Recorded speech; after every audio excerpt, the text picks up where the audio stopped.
대림 제2주간 목요일.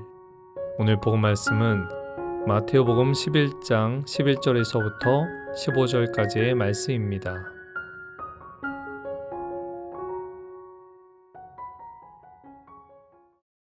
예수님은 오늘 세례자 요한에 대해서 말씀하십니다.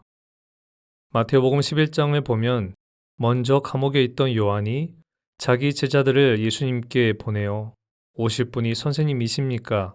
하고 질문합니다. 이에 예수님은 그분이 하신 일과 말씀하신 것을 전하라고 하시면서 나에게 의심을 품지 않는 이는 행복하다 라고 굳은 믿음을 강조하십니다. 이어서 예수님은 군중에게 요한에 대해서 차근차근 설명하십니다. 그런데 이 말씀에는 요한의 사명을 통해 당신이 어떤 분이신지를 암시해 주는 내용이 들어 있습니다. 예수님은 요한에 대해 그가 성경에 기록되어 있는 사람이라 말씀하시면서 말라기서 3장의 말씀을 인용하십니다. 보라, 내가 네 앞에 나의 사자를 보낸다. 그가 네 앞에서 너의 길을 닦아 놓으리이라. 이 구절에서 말하는 나의 사자는 요한을 뜻합니다. 이런 글을 예수님께서는 여자에게서 태어난 이들 가운데 세례자 요한보다 더 큰 인물은 나오지 않았다 하시며 극찬하십니다.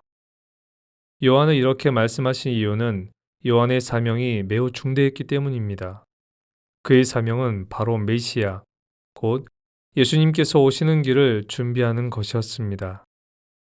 사람들이 하늘나라에 들어갈 수 있도록 준비시켰던 것입니다. 그는 메시아를 맞이하기 위해 사람들에게 회개를 부르짖었고 이를 위해 물로 세례를 주었습니다. 그런데 예수님은 하늘나라에서는 가장 작은이라도 그보다 더 크다고 말씀하십니다. 그 이유를 모든 예언서와 율법은 요한에 이르기까지 예언하였다는 말에서 찾을 수 있습니다. 모든 예언서와 율법이 의미하는 것은 구약시대입니다. 이것은 구약시대가 세례자 요한에서 끝났다는 것을 의미합니다.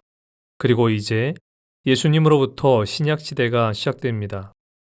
따라서 11절의 말씀은 앞으로 예수님과 함께 펼쳐지는 신약시대에 받을 은총이 더 크다는 것을 강조하는 말입니다. 하지만 예수님은 하늘나라는 세례자 요한부터 지금까지 폭행을 당하고 있다고 말씀하십니다.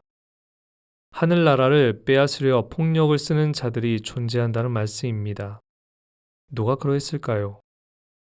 당시 요한을 감옥에 가둔 헤로데 안티파스와 예수님을 죽이려 한 율법 학자들과 바리사이들이 이에 해당할 것입니다.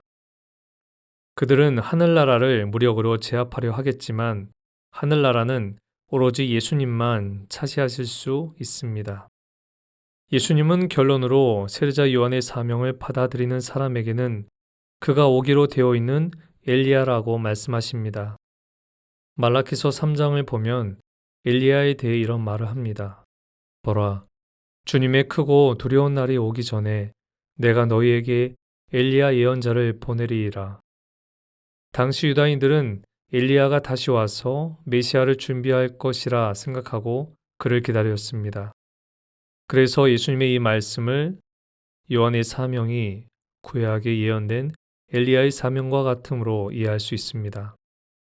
오늘 예수님의 말씀을 통해 세례자 요한이 어떤 사람인지 또 그가 부여받은 사명은 무엇인지 알게 되었습니다.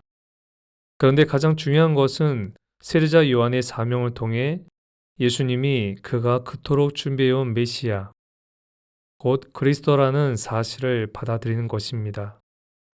이것이 세례자 요한이 가장 전하고 싶은 말이었을 것이라 묵상됩니다. 사실 이것을 받아들일 때 그리스도가 전하는 복음이 우리 안에서 현실이 되기 때문입니다.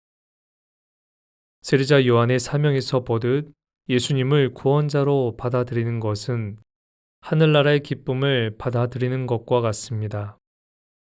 가장 큰 행복을 얻기 위한 방법을 요한은 우리에게 전해주고 있습니다. 그것은 주님께서 하신 말씀을 굳게 믿으며 실행하는 삶입니다. 이를 통해 우리는 하늘나라의 신비를 체험하게 될 것입니다. 오늘 묵상 주제는 나는 예수님을 진심으로 받아들이고 있나요? 입니다.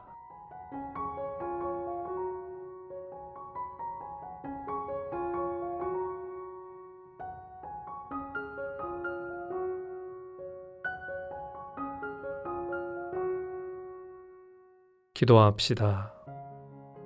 희망의 주님, 어디로 가야 할지 몰라 방황하는 저를 붙잡아 주심에 감사드립니다.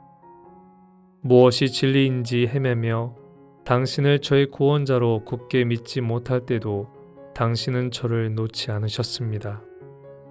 제가 당신을 주님으로 깊이 느낄 때까지 기다리고 도와주셨습니다. 주님, 이제 제 안에 깊숙이 당신을 느끼며 당신만이 오직 저의 주님이심을 고백하고 증거하게 하소서. 우리 주 그리스도를 통하여 비나이다. 아멘. 오늘은 주님께 감사하는 마음을 고백하며 식사 전후에 성호를 꼭 그어 봅시다.